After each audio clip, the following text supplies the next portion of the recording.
Yan guys, meron pala tayo ditong baboy. Nilaga ko muna to tapos nilagyan ko ng toyo at kalamansi. Then saka natin siya ipipirito. Yan, maglalagay na pala tayo ng mantika. Yan, ipaprate na natin siya. Ilalagay na natin ng buo at tatakpan natin dahil matalamsik. Yan, babalik rin na natin siya. Then, tatakpan uli natin dahil natalamsik ang kanyang mantika.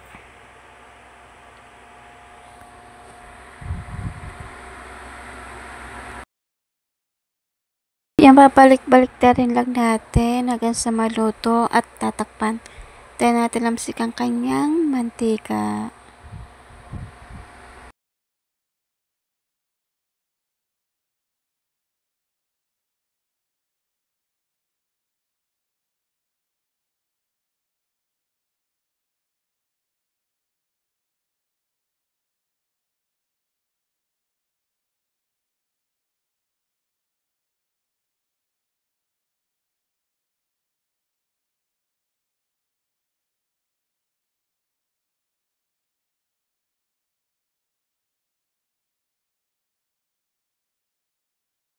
Yung pagkaluto niya ay siyempre iiwain naman natin siya ng katamtaman lang.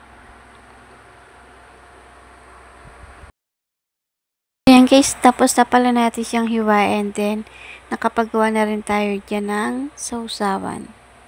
Ngayon naman ay siyempre ay titikman na natin.